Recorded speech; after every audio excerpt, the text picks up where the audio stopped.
Hi. This may come as a shock to many of you, but I was not always this handsome. No, really. In 1933, I was 10 years old. I'll give you a chance to figure out the math now. I was a new kid at St. Matthew's School in Milwaukee, South Side. And I was in, I think, third grade, probably for my third year. No. Anyway, St. Valentine's Day at the school, it was a Catholic school, and the nuns we were allowed to bring Valentines in. And I remember I got imagine in those days, the depth of the Depression, I was able to buy a 5-pack of Valentines for 2 cents. So I had to choose my gals very carefully. The one gal, of course, was everybody's choice, was the beautiful Betty Jane Hayes. Just gorgeous. Even the nuns were in awe of her. And she was just great. And the second, of course, was the sultry Patricia Gilbert. She was very nice, but John Gordon had her cornered. So, anyways, I thought, well, I'll risk it.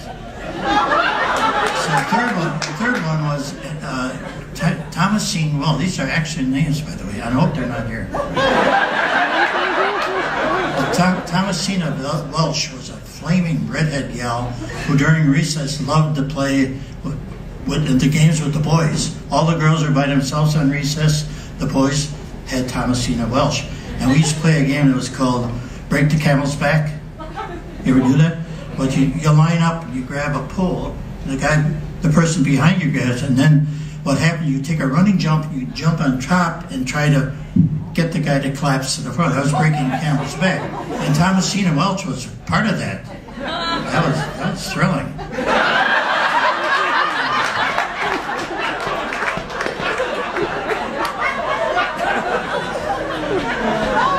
My fourth choice was Dolores Pihalski. Now, Dolores was not plain. She was sort of pretty, but the main attraction for most of us was that she was an early maturer. Of majestic proportions.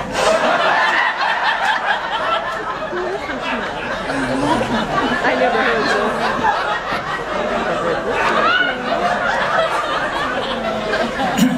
I don't remember who the fifth one was. But anyway, we had to go up and we had this big box at the nun, Sister Mary Giordano, a very sweet lady, very, very devout. Not the stereotypical nun. This was a real sweet nun. Anyway, they had the box up there and you had to drop your Valentines in there. And near the end of the day, she would take them out and she'd call out your name. You had to come up, get your Valentine. Well, Betty Jane Hayes, to nobody's surprise, got, first of all, the class is about 40, and I think that they were pretty much evenly divided, boys and girls. But Betty Jane got more than 20, so it means there were some girls that really gave her Valentines as well. And Patricia Gilbert came in very close to a second, and then at the end of the time, they said, now who? For some reason, I don't know, to this day, I don't know why she would do this. She said, now who got the least amount? And this was Ruthie Parkinson, who had adenoidal problems and always carried a sodden handkerchief in her hand. So anyways,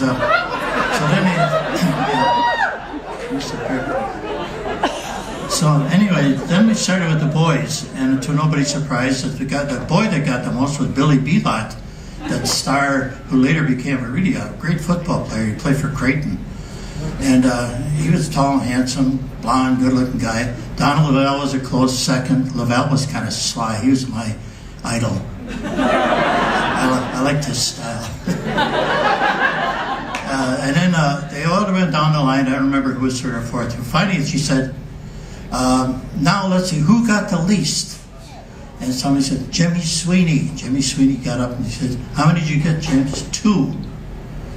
So It should have stopped right there, but Jimmy Sweeney, damn his soul, said, "Sister, Tom Sitter didn't get any." That's precisely.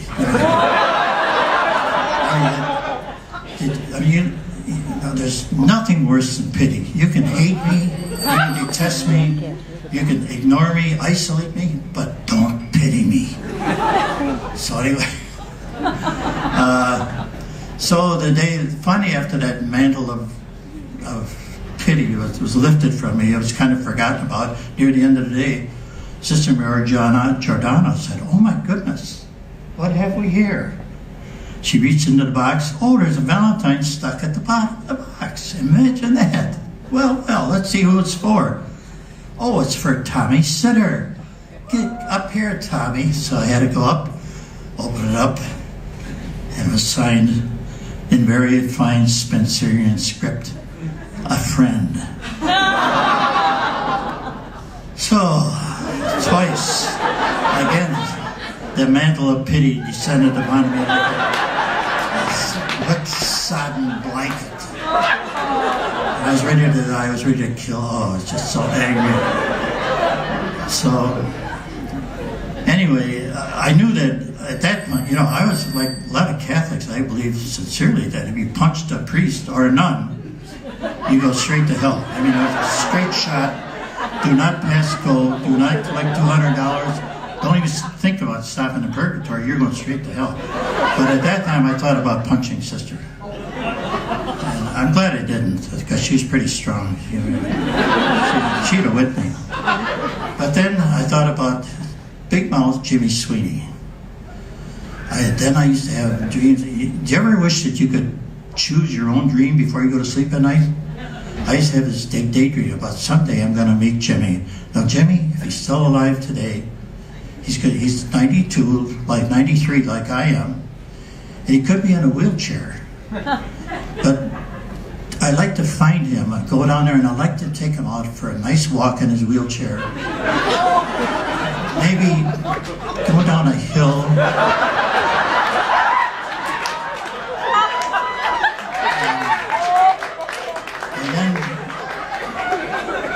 And inexplicably, my hands would slip from them, and he would careen down the hill, which ended at a busy intersection, and into traffic. Anyway, if anybody knows where Jimmy Sweeney is, let me know.